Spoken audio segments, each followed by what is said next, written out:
इस सीरीज़ में सांपों से जुड़ी कुछ रहस्यमयी घटनाओं का जिक्र है। कुछ ऐसी घटनाएं जिनके पीछे का कारण समझ से परे है, तो श्रोता अपने विवेक से निर्णय लें। संभव हुआ तो समीक्षा के ज़रिए कारण तलाशने की कोशिश करें। ये सारी घटनाएं उन व्यक्तियों के अनुभव हैं जिनसे मैं व्यक्तिगत रूप से परिचित हूँ।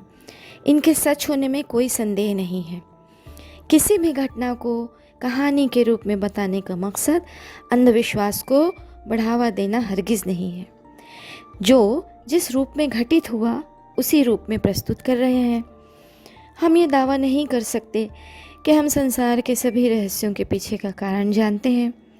इस वैज्ञानिक युग में भी हम हर घटना को विज्ञान की कसौटी पर कस सकने लायक ज्ञान नहीं पा सके हैं।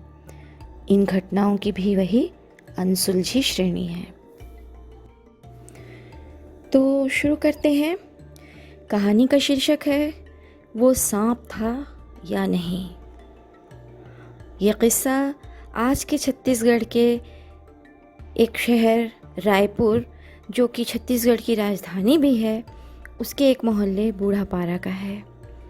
बूढ़ापारा एक बहुत पुराना में रायपुर की सीमा वहीं पर ख़त्म हो जाती थी।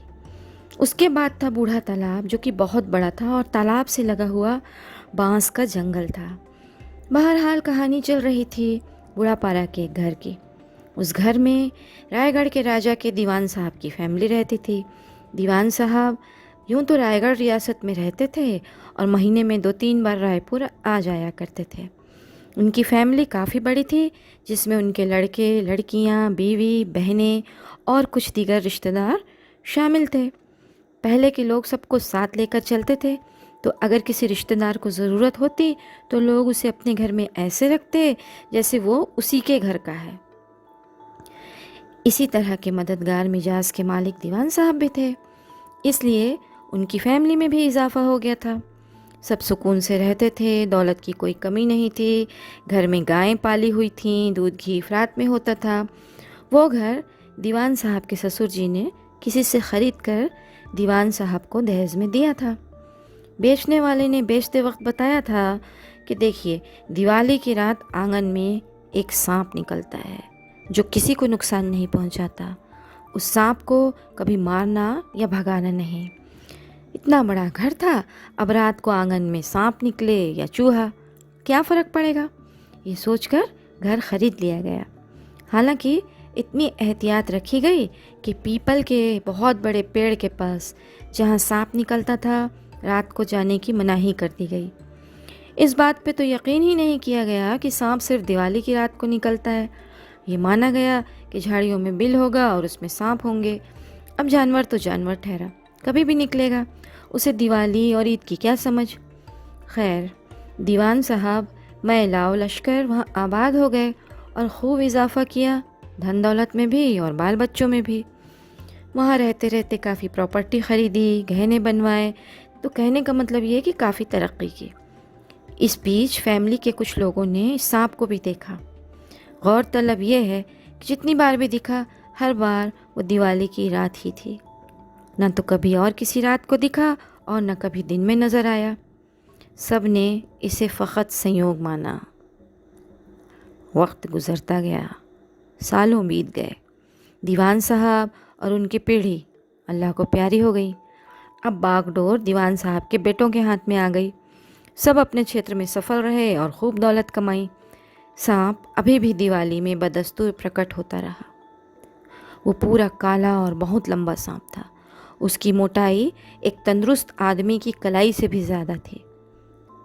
परिवार के बहुत से सदस्यों ने उसे देख लिया था। पूरी फैमिली इस वादे को निभाती रही कि सांप को कोई नुकसान नहीं पहुंचाना है। सांप भी बस साल में एक बार झलक दिखाकर गायब हो जाता, कभी दोबारा नहीं दिखता। कुछ वक्त के बाद एक बार फिर दिवाली की रात आई। दीवान साहब के तीनों बेटे अपने अपने काम के सिलसिले में बाहर थे। घर में औरतें और बच्चे ही थे। कुछ रिश्तेदार लड़के उस वक्त आए हुए थे।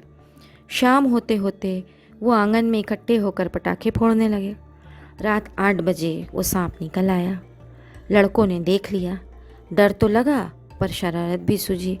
बड़े से बम को चिंगारी दिखाकर सांप की तरफ उछाल दिया। सांप घायल हो गया। जो करने मना किया गया था वही हो गया। लड़कों ने उस वक्त ये बात छिपा ली। घर के किसी मेंबर को इसका इल्म नहीं हुआ। अगले दिन दीवान साहब की छोटी पोती को तेज़ बुखार हो गया। बुखार की बेहोशी में वो नन्ही लड़की एक ऐसी प्रार्थना गाने लगी जो उसे किसी ने नहीं सिखाया था। इलाज कराया गया पर कहीं करके बुखार नहीं उतरा। हार कर मौलवी साहब को बुलाया गया।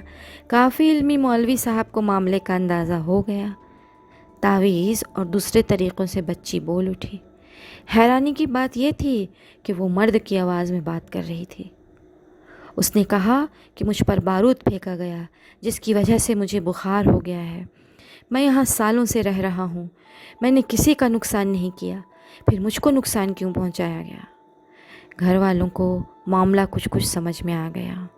मेहमान लड़कों ने ये सब देखने के बाद अपनी गलती कबूल की। बच्ची तो ठीक हो गई पर धीरे धीरे दीवान साहब के ख़ानदान को बर्बादी ने अपनी चपेट में ले लिया। उनके 2 लड़के मारे गए, तीसरे को कई तरह की बीमारियों ने घेर लिया। धीरे धीरे ज़मीनें बिक गईं, गहने बिक गए, सारा ख़ानदान तितर बितर हो गया। आखिर वो घर जिसमें सांप निकलता था वो भी बिक गया। वो घर कई बार बिका। हर बार ख़रीदार के घर में किसी न किसी की असामयिक मौत हो जाती। ख्वाब में उन्हें वहाँ से दूर रहने की चेतावनी दी जाती। बहुत बार बिकने और झाड़ फूँक के बाद वहाँ नई इमारत खड़ी हो पाई जिसका इस्तेमाल गोदाम के तौर पर होता है।